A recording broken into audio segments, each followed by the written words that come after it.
Salah satu prinsip dalam Islam adalah berlaku adil dan berjuang menegakkan keadilan. Kepada siapa kita harus berlaku adil? Pertama, kita harus berlaku adil kepada Allah Subhanahu wa ta'ala. Bagaimana cara berlaku adil kepada Allah? Yaitu pertama, jangan menyekutukannya dengan sesuatu pun. Dalam hidup ini ada orang yang sama sekali tidak percaya kepada Tuhan. Sebaliknya ada juga yang percaya tapi Tuhannya kelewat banyak.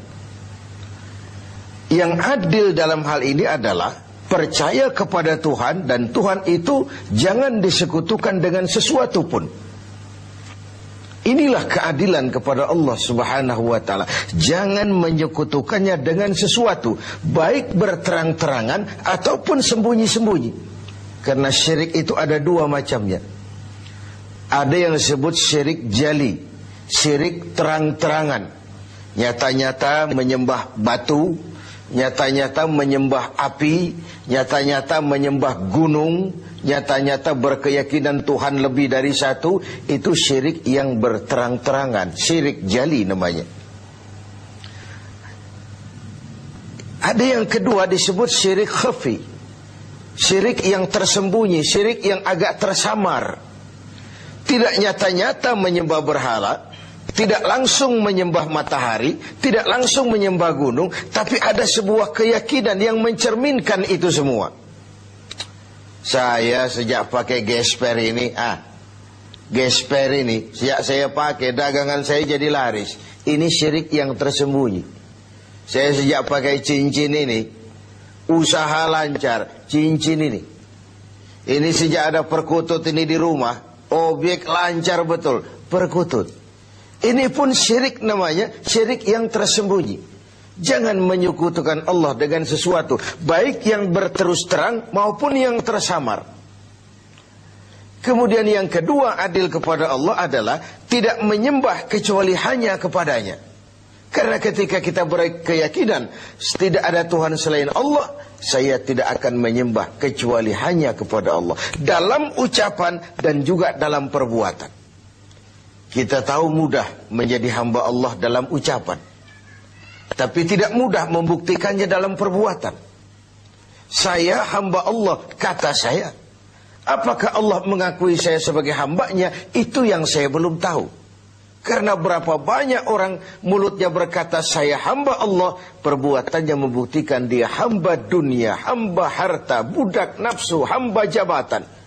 Tidak sesuai antara ucapan dan perbuatannya. Kalau adillah kita kepada Allah, pertama, jangan sekutukan dia dengan sesuatu. Yang kedua, jangan menyembah kecuali hanya kepadanya. Setelah berlaku adil kepada Allah, maka yang kedua, kita harus berlaku adil kepada sesama. Sesama manusia, baik dia muslim maupun dia non-muslim. Karena Islam adalah rahmatan lil alamin.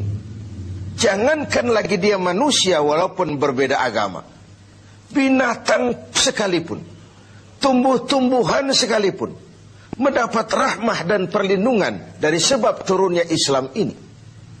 Jadi perbedaan agama bukanlah alasan untuk bertolak belakang. Sedemikian tegas sampai Rasul mengajarkan, man adza zimmiyan faqad adzani. Barang siapa yang mengganggu orang kafir zimmi, orang kafir yang mau hidup damai dengan umat Islam, siapa yang mengganggu mereka sama dengan mengganggu aku. Siapa yang menyakiti mereka sama dengan menyakiti aku. Kita berbeda agama dan kita sepakat untuk itu. Kita juga bukan pemilik kebenaran lalu mengklaim yang lain sebagai salah semua. Sah saja orang berkeyakinan cuma agama yang benar, tapi tidak otomatis dengan seiring itu lalu dia menghina yang lain. Menghina itu sama dengan menghina Rasul. Oleh karenanya,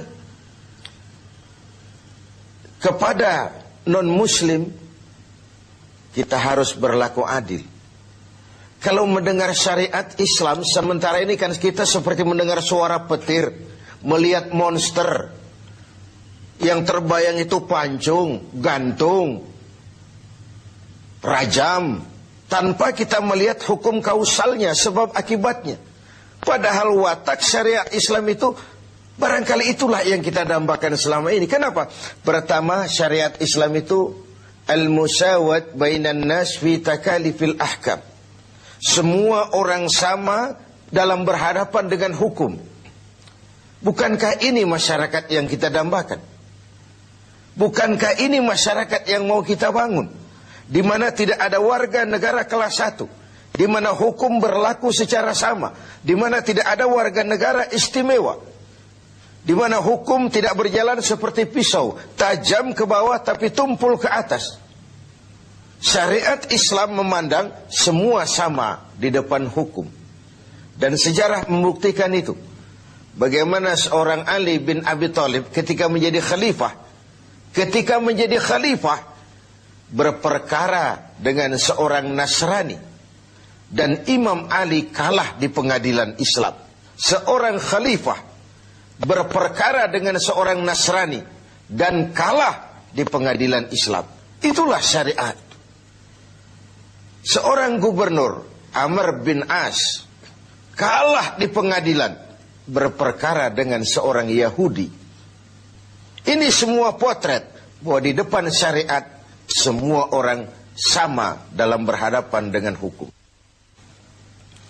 Yang kedua, watak syariat itu at-tadrij fit tashri'. Ada tahapan dalam melaksanakan syariah itu. Ada tahapan. Ada etapa yang harus ditempuh.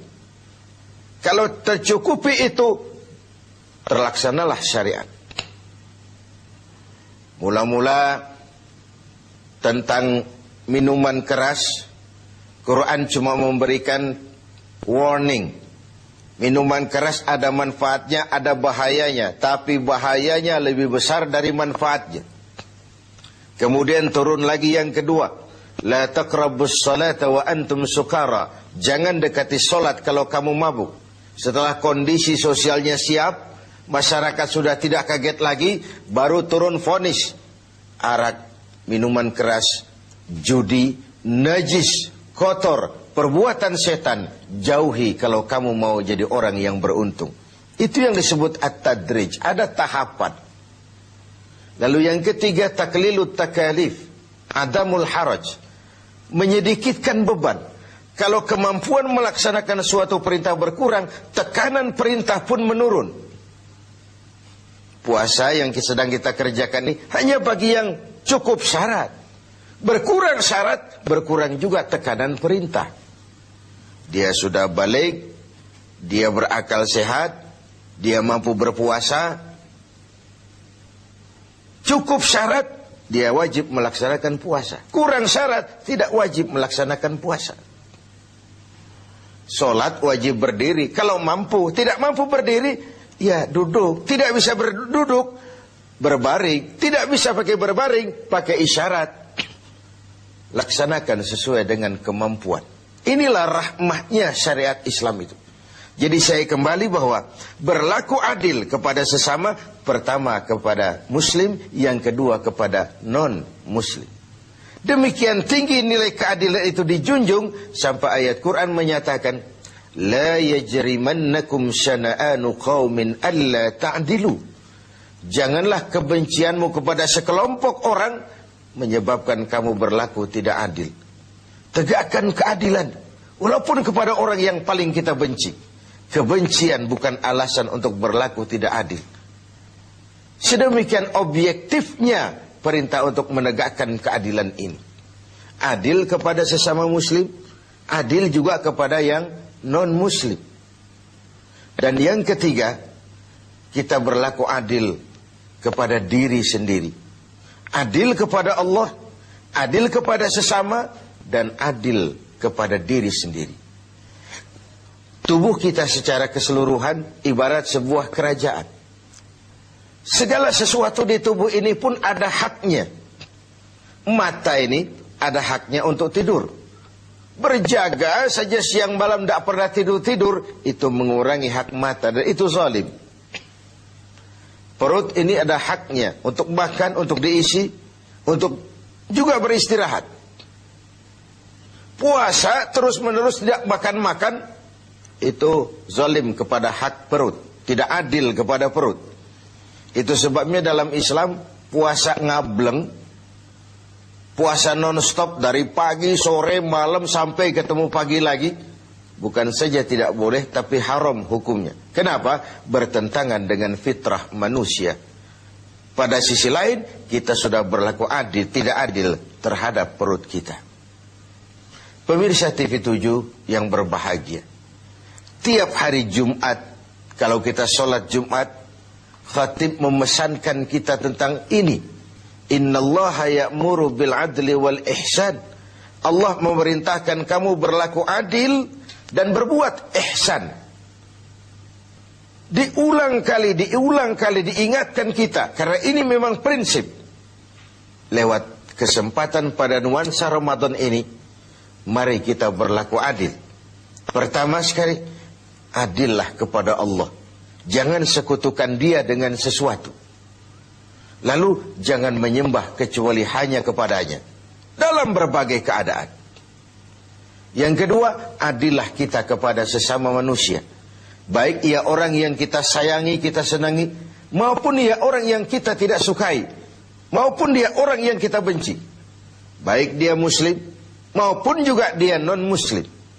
Karena Islam adalah rahmah bagi semesta alam ini. Masyarakat yang kita dambakan, masyarakat yang tegak di atas keadilan.